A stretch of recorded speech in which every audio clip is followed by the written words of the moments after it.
Voilà, très ravi, fidèle de Yokabaz Télévision.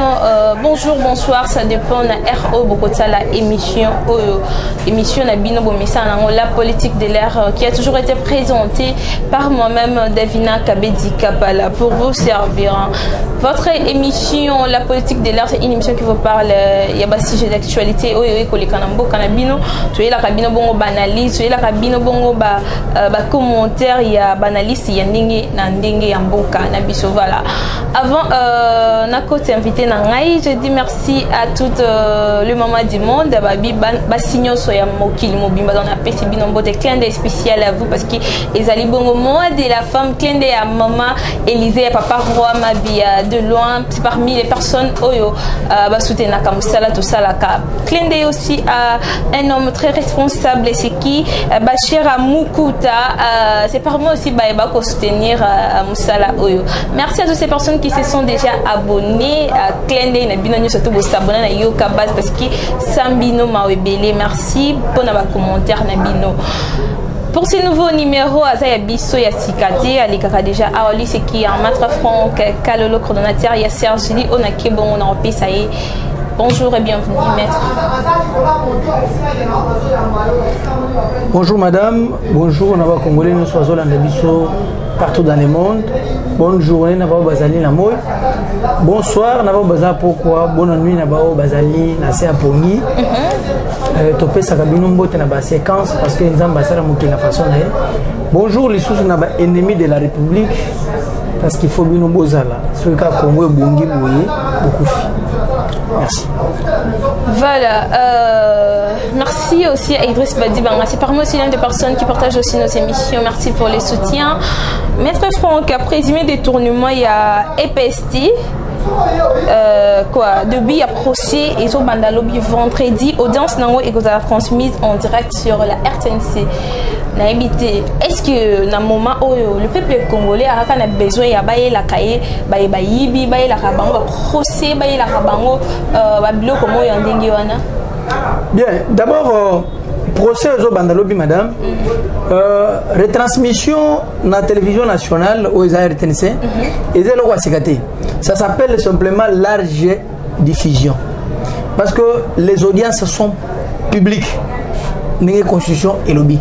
Bah audience nous sommes les publics. Publicité, il y a audience ceux qui ezali kobe c'est bonne merci abatu au mona bako bimisangote. Mais comme ezali misolo yamboka, tous les enseignants du monde et de la RDC, tous les parents de la RDC, bazam est content. Ainsi que tous les Congolais de manière générale, il y a un monde qui est misolo yamboka. Secteur ezali enseignement. Enseignant au bateau à Malonga, enseignant va passer à Rabouania, enseignant va passer à Péobi Momokonzi, enseignant va passer à Oye Bana. Sans l'enseignement, nulle part, aux nulle part, maman. Oye Bate, Oye Bokomate, Oye Bolupotote, Oye Bossa la beauté et Seigneur les Balaxeo. Mais Balakisi Nambo Kanabiso, ba communauté lipa par la gomme. Alors, procès et Seigneur les cas, non seulement pour la qu'on s'appelle ça bateau. Mais tu comme assisté à un théâtre, moi, je procès. Après quelques temps, tu as bimi. Mais qu'est-ce que ça donne? Il y a un impact dans la vie des Congolais. C'est ça. C'est très indispensable. Il y a subir deux sortes de sanctions. Sanctions, les sanctions pénales. Et même aussi, sanctions, il y a restituer bien. bambongo oyo bayibi soki barestitue yango te baprocéder na saisie conservatoire bazwi mapango na bango babino na bango bateki yango basali vente aux enchères bazwi misolo wana ezongi na trésor public et puis babeteli yango ntango lisusu bozongi na bacaméra omoni misolo yango tozongi bacongolais bayoka yango ça va servir non seulement aux congolais mais aussi ya baanimateur baresponsable ya basecteur nyonso ayoke soki nga na yibi kaniaka ezongi l'état de droit ce n'est pas seulement synonyme ya okanga. C'est même aussi à restituer au Yibi. Voilà. C'est ça aussi l'objectif d'un état de droit. Pour que, au temps qu'on restitue, au Yiba qui veut qu'on aille à perdre Kiango et qu'on zongue là. C'est-à-dire, bon, et qu'on améliore sur les conditions de vie à les Congolais, conditions de vie à les enseignants. Et qu'on renforce les sous-secteurs éducationnels. Vous comprenez? Que Bakangaka, après Bimicité. Nous, c'est on va s'opposer parce que nous luttons contre l'impunité. Imaginez-vous, nous nous poumonnons pour corréler l'élément de preuve. Nous sommes totalement là, carburant, énergie, sans financement à Moutou, sans assistance à Moutou, vous servez la République, tout ça, il y a un bakangi bat. Batouana bakoti makal, bazor le bien, nambongo bayibaki, ba restituer mbongo wanate. Mais là, le procès n'est pas équitable. Maître, vous servez la République sans mbongo ya batou. Nambongo, vous attendez quand même le gouvernement. Non. Dissipé. Servir le pays. Ils sont bandits qu'on servir mboka oui. Sans que chef de l'État en place, Félix Antoine Tshisekedi a le pouvoir. On a commencé à servir. Le coup la bateau, nous sommes prêts à soutenir le chef de l'État, Babanda qui paie. Donc, bisous, bandits qu'on dénonce, tout ça est obligé il y a harcèlement, tout ça est obligé à arrestation, il y a menace, il y a enlèvement avant. Mais ça, l'Inde aille au moins à installer état de droit réel. Nambo Canabiso. Et qu'on s'installe en appliquant les melons de donc main dans la main. Et les chefs de l'État, comme juge, les juges doivent prendre conscience. Les magistrats, dans le domaine de prendre conscience. La gestion de la chose publique, on prend conscience que tu es serviteur du peuple congolais. Et que ce n'est pas pour toi. Tu dois rendre compte. Le chef de l'État, le peuple congolais, parce qu'il est serviteur. Il est au service. Et lorsqu'on est au service, il faut nous dire qui m'ont attribué cette responsabilité. Qui m'ont mis à ce service, qui m'ont donné son mandat, qui m'ont donné son pouvoir et comment dois-je me comporter pour Batouana se pelanangai. Le gouvernement que vous dites, vous croyez que nous on se retrouve au gouvernement, madame? Moi, ministre, dans le secteur Nangai, et je vais faire quelque chose. Na kosala loko moko batu basalati. Oh, peut-être même sous babo sanaka exista, mais ngana réveillant. Déjà, conscience solide, nous luttons contre l'impunité. Nous sommes un centre de réflexion juridique contre l'impunité. Nous, ministre, par exemple, ministre, mais j'oublie un seul ministère. Et quel? C'est le ministère du Travail. Okay. C'est un ministère qui est oublié. Moukolo, chef de l'État, animateur consciencieux. Dans le ministère du Travail, vous allez voir les choses vont changer dans ce pays. Je vous dis vrai. Et l'équipe ministère est belé, ministère du Travail. C'est là où ressort un peu l'espoir des Congolais. Au Kangimout, ils ont un impact dans la vie congolais. Mais il y a des Congolais qui sont dans des vrais dans le secteur privé. Auquel les Libanais, bazo humilié bango. Il faut que les Congolais aliak erni, salaire n'est à combien, nakatu na transport n'est à ni, smig n'est à ni, azoration n'est à ni. Je descends sur le terrain. Mais par rapport. Il y a même chose. Ministre du Travail, je descends sur le terrain. D'accord. Mais awa, au moni, les inspecteurs, vous êtes, on t'arrête. Est-ce qu'on dit que le ministère y a travail, on peut arrêter les responsables. Oh, vous allez engager dans le secteur, oh, vous allez malmener les Congolais. J'appelle les médias, on vous arrête. Mais il y a plusieurs ministères, j'applique le code de la famille, le code du travail plutôt. J'applique le code du travail. Dans ma disposition, j'applique le code du travail, maman. Pas on vous arrête. Oh, dans le supermarché Songol, aux hommes même à Congolais. Regarde, tant que j'ai Kango et Regal. Regal le Kitamo, Ayo Kitamo. Oh, Azali na mususu ba supermarché qui ne marchait a changé. Oh, c'est ça aussi un état de droit réel. Mais par rapport au chef de l'État, il n'y aura pas corruption. Il n'y aura pas injonction à qui que ce soit. Il y a le ministre Willy Bakonga. Mais les gens oublient le secteur, les Congolais, le chef. Tu sais, le secteur, au monde batu chef de l'État soit lingi azwa sous majorité makasi ya batu ba aimer les sous makasi. Il faut placer quelqu'un de conscient, quelqu'un dessus, quelqu'un qui a l'amour des Congolais et l'amour du Congo dans le ministère du Travail. C'est là où Batozo, même chef de l'État pour gagner échoué. Congolais, Nzela Baotonga, Kabila Tonga Nzela. Hein? Oh, qui c'est? Reconnu Koya, transformation. Mais non, ce qui Koya, ils ont bien été. Moussala Congolais, Zana Mote. Ah, on est chef de l'État, mais ceux qui ont travaillé mingi dans le secteur Wana, accord renouvelé même 3 fois mandat. Bien que la constitution est passée en côté. Mais quand on est basé fanda parce que social est vani. Il faut batomoko oyo baza ba responsable. Ça c'est un ministère à Osakanate. Voilà maître, mais toujours. Mais ministère par rapport au ministre Willy Bakonga, vous croyez que non, le gouvernement autocause a dissipé et a osé à l'issue de donner. Oh, Bakonga est un ministre honoraire. Oh. Mandat nécessaire déjà. Na ba ilungi lokam. Banguno so baza sino affaire. Ah ozonga wapi? Peut-être à ozonga na quartier à Vandaka. Ou bien ozonga le makamune enseignement comme professeur. Ou bien ozonga na parti. Il va aussi se présenter devant les procès. C'est pour le ministre. De kozonga nano na ye. Yo na Edson. Bakonga kozonga na gouvernement otatika kini. Dis-moi un peu. C'est là où moi je me pose la question. Vous étiez commis la gestion de la chose publique. Le chef de l'État, Félix Antoine Tshisekedi, vous a fait confiance. Bon, Koti, bon, gérer Nandenge Yamabe. Maintenant, nous sommes au Sala quitté, au Bossana quitté, aux ongles les sous au Sal. Parce qu'on t'a laissé l'État au Sala, au Salité. Au Bossana, il n'y a au Sal. Alors, par exemple, oh, comment il y a bango? Le gouvernement varie. Babotama la ministre, hein?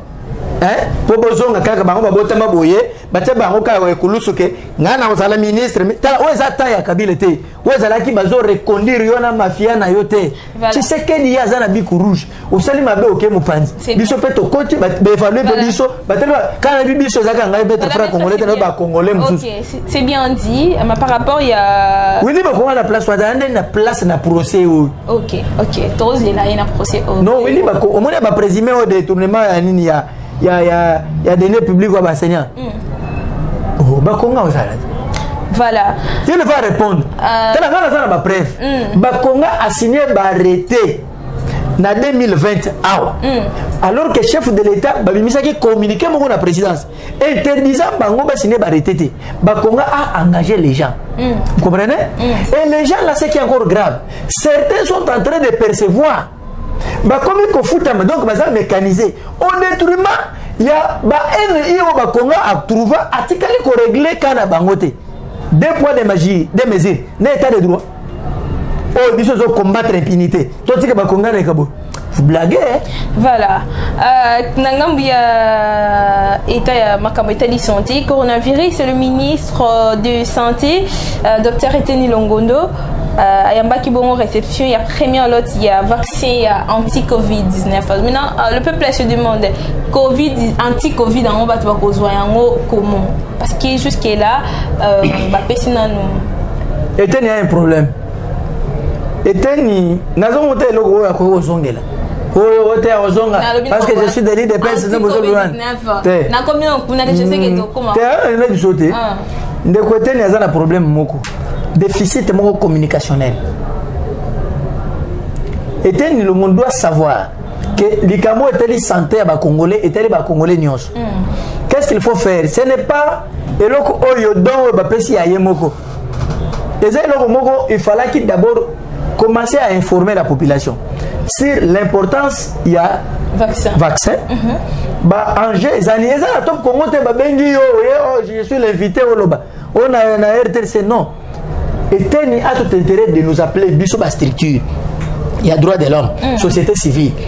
afandi wana tosolo des sociétés civiles sérieuses alors non corruptibles non associées aux d'appartenance beauté obengisi bato tovani to pomper ye mituna voilà à répondre biso soko tozui na tour na biso to sensibiliser population to bisi bango ba avantage na désavantage le ko la population ba pesa biso confiance ba osali ba oyoka mais ba oyoka la yete parce que lui a échoué comment ça na secteur na ye oui il a échoué na secteur na ye molécule ligne ma zongo ba bimisa kinoso pour que ye parler na ba biloko noso exact mais mbongo ebele chef de l'état zui mbongo ebele apesi bango baselo mota donc il faut sikoyo na moment oyo esali abengisa biso toya biso ba structure société civile oui nous il doit animer des conférences na biso ba structure il y a droit de l'homme pour que biso na tour na biso to élargir information to ça large diffusion to expliquer ba mais plus azote kala information net ya yewana. Vous verrez les Congolais pour information c'est bien mais quota là 2 ans au basali na kata gouvernement et donc est-ce que vous croyez que non le ministre Etienne Longondo a cause on a dissous sur le gouvernement les Congolais ne sont pas que basali locomoteur peu importe s'il est non il y a un problème mais vous croyez que si vous faites partie de l'IDPS et qu'il y a privilège le chef de l'État il n'est pas un président d'un parti politique il est le président de tous les Congolais. Vous comprenez? Vous devez savoir que Azali symbole et unité nationale. Mais si vous êtes du pouvoir d'un parti politique IDPS, mais faites quelque chose de meilleur, distinguez-vous pour que chef de l'État on a continué à couper son confiance. Mais celui au Sali Mabé, au Lumwe, bah qu'on puise quand on a 4 partis wana. Bah je pas tout monsieur Bazali. Bazali belé. Bazali.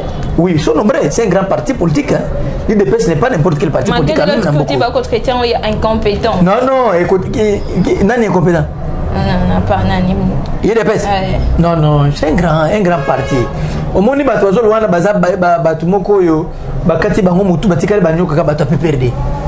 Rapport à quoi? Au contraire, il y a des valeurs à l'IDPS. Parce qu'ils n'ont pas d'emploi. Bango ne basali que bato IDPS sont salade. Parce qu'ils ont fait 2 ans à Kerel.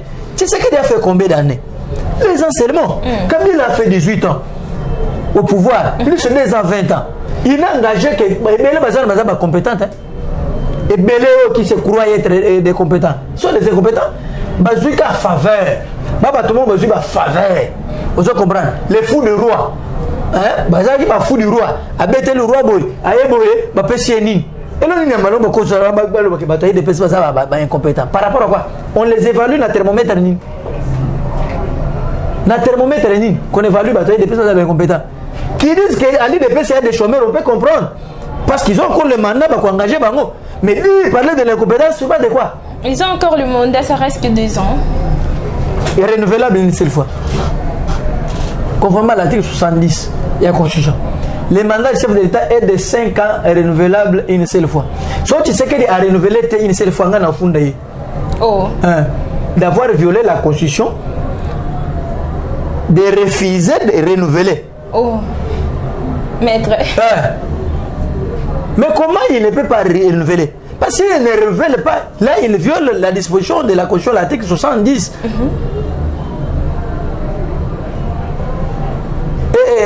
Il y a un autre. Article 70 de la Constitution. Wana a violé en gros. Donc il n'a pas respecté. La disposition recommande au chef de l'État de renouveler son mandat une fois. Mais s'il ne renouvelle pas, là où il a violé, nous, Sergile, nous allons nous opposer. On dit non, vous devez achever.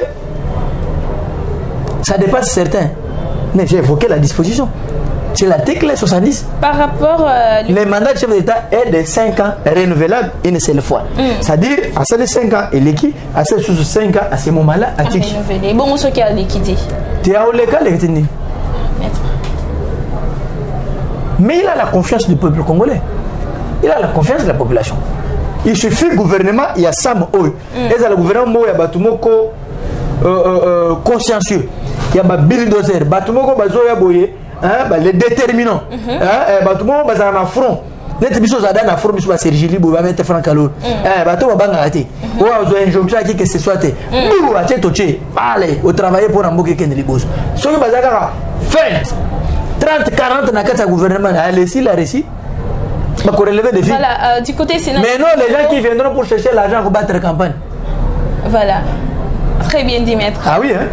Un petit côté Sénat, les bureaux entrent en fonction aussi vendredi, mais la déclaration Bimaki après élection définitive, il y a Sénat. Tout le monde qui député Moïndo Zang à Lobi Boye. La composition actuelle du bureau du Sénat ne reflète pas l'idée de l'union sacrée parce que c'est les FCC qu'il est allié aux élections. Donc, FCC, quand il y a une élection 2018, il y a les sous-sous. On est le député Moïndo Zang. J'aimerais répondre à Ndekunangaï Moïndo Zang. Je lui dois beaucoup de déférence parmi des têtes. J'ai besoin d'intervenir pour défendre Mboka. Mais Moïndo Zang doit savoir une chose. Que Amitul Muturomugo, Bati Lukweb, Azam Mokoya, union sacrée, oui ou non? Qu'est-ce que lui attend par union sacrée? Pour lui, union sacrée, il fallait qu'il y ait ensemble. Mais l'ensemble était là. Ceux qui ont confiance à Bassénété, on doit éviter ça. Ce n'est pas comme ça que tu as mais c'est dans l'unité. Tu as union sacrée. Bati Aleka, Azam Moko, c'est moi la union sacrée. Comme il a accepté le col de l'union sacrée, n'a pas bâti l'union sacrée. Mais non, soutenons-le. Voilà. Pourquoi nous fragiliser encore? Ceux qui ont un acte à l'ICAM, ils sont fragilisés, et ça qui est faux, c'est opportunisme. Pourquoi? Pourquoi c'est fragilisé? J'aurais voulu que. Félicitations. Il faut faire profiter de félicitations. Na ticket il y a une sacrée baleki. Bon, au service de la nation.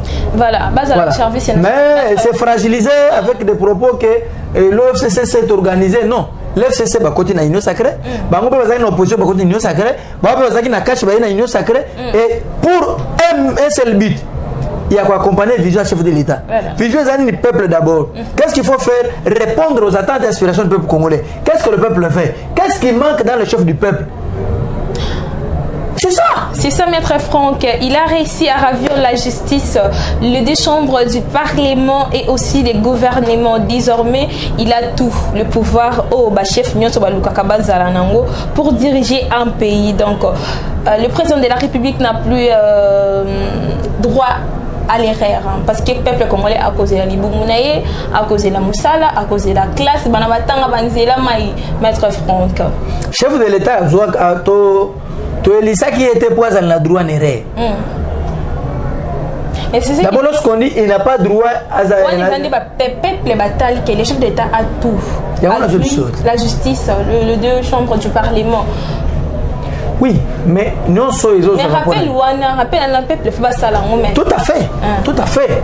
Il n'a pas droit à l'erreur parce qu'il sait que c'est un pouvoir émanant du peuple et que ceux qui ont fait l'erreur, les peuples risquent de les sanctionner. De l'autre côté, la 5 ans commande déjà. 5 ans, c'est quoi? Et ça, c'est le corps de Sergi. C'est quoi le but? C'est le bien. Tu vois, Congolais. Bon, 5 ans, il dirige la constitution en Boka. Chole abe chole dirigeant toi cardinal so balingi badla ti longoli sultana bayina politique to seri politique kas 5 ans zo monana babenga na chulu suma kubidi bazaba suma kubidi c'est-à-dire azoli azofula asui koto no zo monana ole ba chekimia bango bazo tseni les élections auront bel et bien lié à Katambo Cannabis. Mais on doit parler des élections Mawandine. Tout c'est là, non? Le ban social à la Congolais, c'est quoi? Moment d'élection, ils en 2023. Tu comme en 2022, tu as une élection. Parce qu'il paraît que, selon ma source, que non, l'IDPS a une élection. Nani mutoye de pes abimaki déjà na télévision à lobby que biso toboye élection ça. L'IDPS s'est battu na mutoye de peste.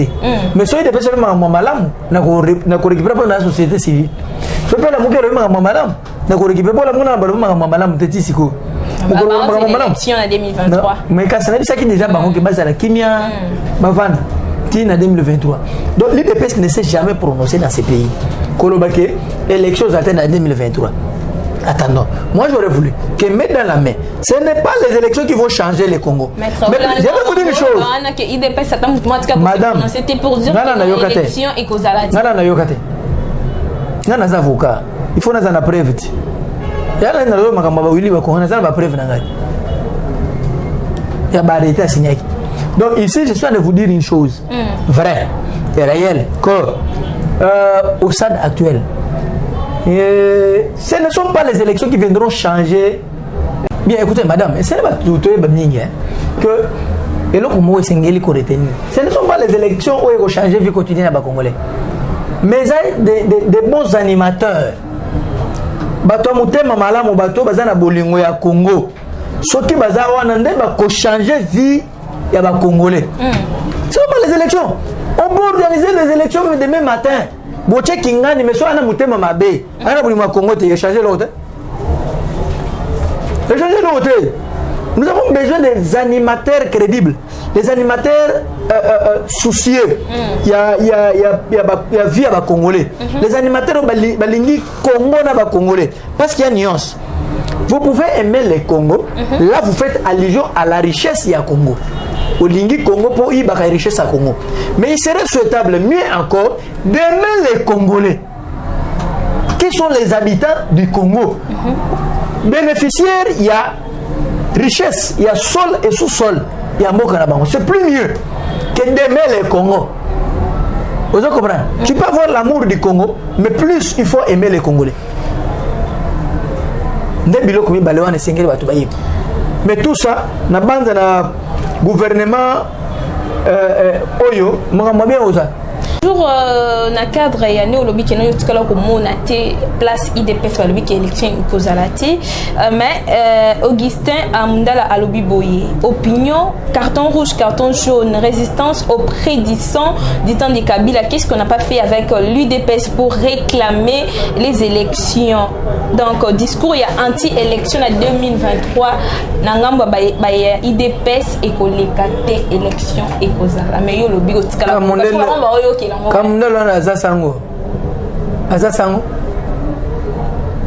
Abel Augustin. Azabe Sango te. Maître. Na bia komoni ya mwana. Mboka ndeko Sango Kamundala. Mboka ba dirigeant na ba carton te. Rouge na vert na violet na noir na nité. Mboka ba dirigeant na mayele na makanisi. J'aurais bien voulu que Oloba et là qu'on est au sala makanisi to sangisa pour que élection ezangate na 2023 oza na bible c'est nzamba révélé yo comme yo sango comme diriger beaucoup na ba carton. Est-ce que d'abord ils dépassent mon organisaka élection? Non, j'en arrive, c'est le gouvernement. Le gouvernement qui organise l'élection. Les gouvernements misolo il y a trésor public misolo il y a des contribuables congolais. Les Congolais ont aussi les droits il y a kolobake l'élection ezala. Vu constitution mutu c'est ça. Ba délai et ça. Mais maintenant qu'est-ce qu'il faut faire? Il faut mobiliser les fonds. La question qu'il faut se poser avec la pandémie, avec Magamono est-ce que fonds ezali? Ceux qui font exaté. Comment est-ce que tu as commencé à raisonner pour que fonds et pour délai il y a une élection ezala maintenir? C'est ça. Que de nous parler des cartons. Mais il y a des cartons. Les pays ne se disent avec des cartons. Des cartons rouges, il y a des cartons à Massango, il y a Savon Munganga, il y a des cartons à Bakwis. Non, les pays se dirigent dans ma canne ici. Hein? Oui, pesi mayele na ye o ayena ngo to vandisi ngo to trouver compromis. Soki ko defa mbongo to défi, to bi que Congo est défi autant et kozonge saboyi. Ba défi parce que likambo songolo ne sali que contrainte mo ya pour voilà un peu de valeur. C'est que nous voulons dans ce pays. Il y a des gens qui se prétendaient être extra na mboko mais en réalité ils ne le sont pas. Et la chance mo besoin ka hein ba sali ne so vandi pena na yebu o epate ate. Adibi pena mwana muki. Wana bane. Te bato belé na mboko bato Kabila, bato belé bazaki bato belé. Bato Kabila. Mais Kabila a travaillé na ba professeur. Attention, ce n'est pas le fait d'être professeur qu'on peut bien réfléchir. Vous devez savoir, la science est différente na mboka. Mboka bakama on a sagesse.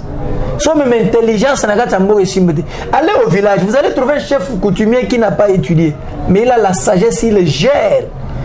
Et des grands professeurs,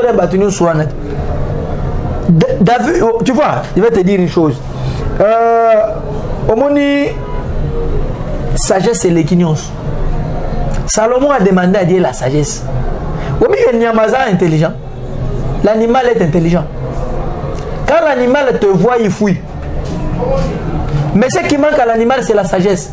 Au tchelé mutambu pour lui, à mon état, on a qui m'a mutuazate. Azoki sunanzela. Mais est-ce qu'on a sagesse na au tchelé mutambu? Ayewana a coach sur la katia mutambu. J'aurais bien voulu que Mboka toka mangumi na sagesse qui n'a pas maillé les gars. Combien de professeurs professeur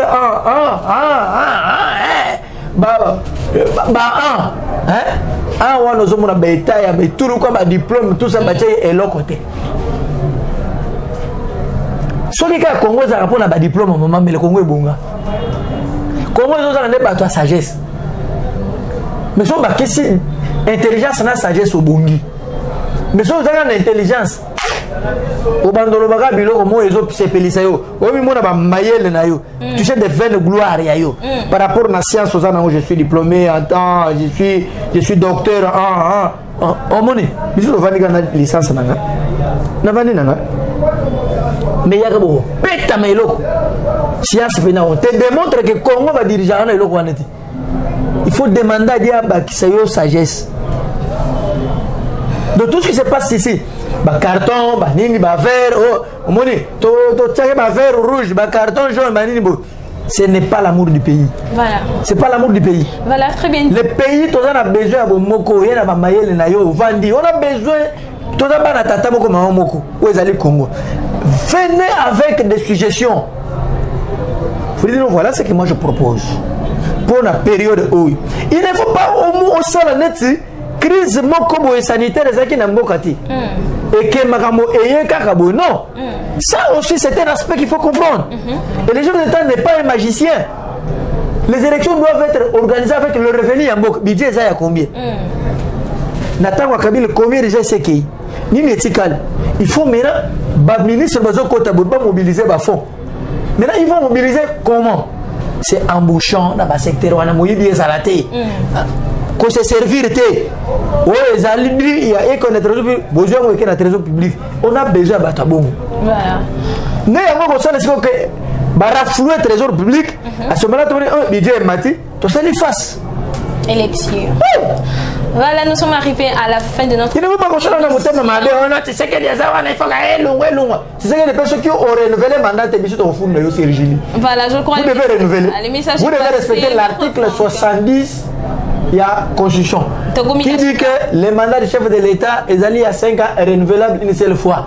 Les Congolais attendent. Nous, nous vous attendons renouveler. Voilà, maître. Nous sommes arrivés à la fin. Tout le monde a qui vidéo moko circulé et tout le monde a circulé dans les réseaux sociaux. On a vu la fille honorable Ngoïka Sanji Azalaki Bongo, ex-gouverneur il y a Kasaï oriental. J'espère que vous avez suivi ça. Analyse nao na pousser plus rapidement parce que nous sommes déjà à la fin. Madame, au moins nga naza polyglotte. Na ba langue belé. Bino ko belé 4 langues nationales nous na bien.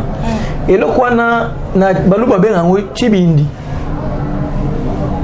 Comment yo tata na moi na ba vidéo circule que puis nga en tant que parent na ko c'est un commentaire té. Mais l'honorable a déclaré à non, moi je ne. Nazo comme place de mettre à l'objet qui non la fille, sa fille a un problème il y a Moutou, va traiter à dans ces pays. Té, ngai naza avocat ya ngoka sanjité. Bato ba bumimbo ko basa bango ka sanjwan. Et bon so bumbe makambo mwana nayi, telinga nani. Eza chibindi na bango mokutu. Telingata. Na naza parent na ko beblo kwana té. Et puis dans un état, madame, il faut me parler, mais posez-moi des questions de la République. La question où il faut que c'est c'est que c'est dit. Ceux qui font des commentaires là, moi je parle République. Moi il faut la vie privée à parmi la vidéo la fille a parlé que non son père a lingué à son qui paie on est à Chibini na bango. Ba chiba na bango na telinga te. Na ko bela ngote. nakolo belangote ponga na kosala ba biloko wana te na yebi ko to biloko wana te ndenge sala. Je suis chrétien. D'abord tout ça ce n'est pas normal pour nous chrétiens. Hein? Donc nakosala ba biloko wana. Voilà, nous sommes arrivés à la fin. Maître Franck, merci Nabaye Balanda Kabiso, merci Nabaye Sabona na Yoka Base Télévision, merci Nabaye Soutena Kabiso. Là je vois Bachira Moukouda, un homme très responsable, merci pour les soutiens. Pourquoi pas à la grande dame Jacqueline Elungu de loin, c'est parmi Bayepe Basoutena Kamustala Oyo. Maman Élisée, papa Rwama, mot de la famille Yangoyo, voilà. Maître Franck, mot de la fin.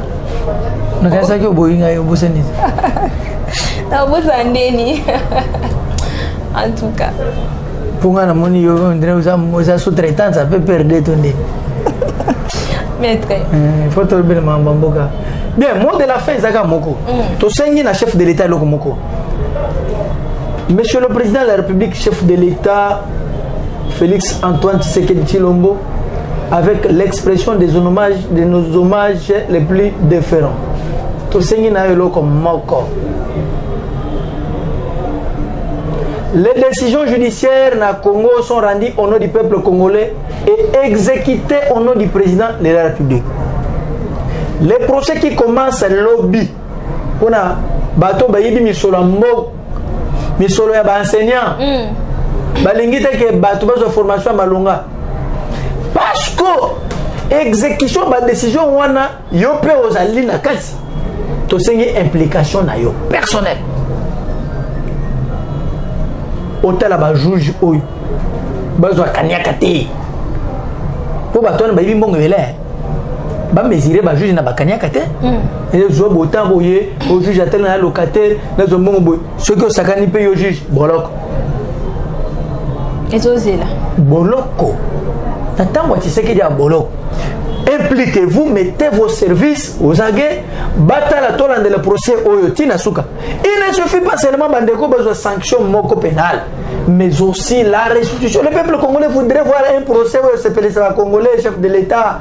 Bami binyo soyo, bazongi simbongo na trésor public. Obi ke ba Congolais ba OCP là. Voilà n'est vraiment aux ala état de droit réel. C'est ça. Né en biso Sergili, nous pouvons toujours dénoncer, toujours risquer ma vie na biso pour que to assista kana ba procès théâtral te ya ba condamné ba tout pour le bazala amnistie le bazala mboa bazo mesure de grâce te mais plutôt ba restituer des lieux publics tant ba ko restituer ba lobi pe na micro ba yimi bi wana ba restituer basi ba comme na bango za miyibi bazaba miyibi les ennemis de la République ils n'aiment pas les Congolais déjà biloko aboyi bazo saboter ba action na yote et vous mettre en conflit avec bateau Bapesio Bokondi.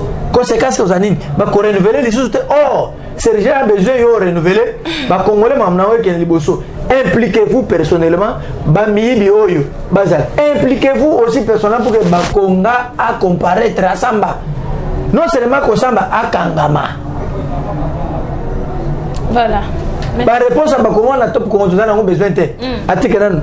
Bari de sasa na yekon abotama ki wapi azana bana boni tout ça asamba très bien asamba c'est ce que nous voulons c'est une leçon au tout ça quoi administrer na bato. OK, numéro de contact, j'espère qu'il y a vos sanités. Numéro de contact des Amoko plus 243 81 999 76 65 plus 243 81 999 76 65. Ou numéro à Sergili. So bengi biso bozo biso sans problème à tout moment. Mais tolingi de Congo changer. Tolingi te batuba la mukana tongo azo sala makampo ya zo kaka makambo alingi poste. Tolingi pete na gouvernement to mona bato ba salité. C'est ça. Hein? O ba risque kate. O ko mutumo boto ebi ete bu. O chimankinda malamuko. O fumudisima. O akomi ministre il faut to ba sala nini. Autiwa. Bitumba Congo bundate o meka ministre bo. L'ouvrier mérite son salaire. C'est ça. Mutu a salité aliate ne biblelo. Bato bazo bunda pona Congo. Bo komisa bango ba ministre te bo bango ne ba yibi ba Congo bo ene zo bato so bo che bango. Et si matin? Voilà, merci Maître Franck pour nous disposer temps pour nous répondre à Namituna Nabiso. J'espère que tu as des sous-stocks de la gouvernement. Il y a Union Sacrée. Merci Nameba Sabona na Yoka Bas TV. Vous êtes tellement ébélé de partout dans le monde entier. Merci à toutes ces personnes qui commentent et qui like nos vidéos. Écrivez-nous au numéro qui est affiché au bas de vos écrans. Vous avez posé à suggérer biso, vous avez posé à ça la biso peut-être reproche to bakisa to longola nini to sali. Appelez-nous les numéros et là. Merci à la personne qui fait que nous avons côté na banda kunabino sans permission. Lui c'est qui Glody H4 pour les images. Davina Kabé dirait trouvez-moi à la prochaine avec un plaisir.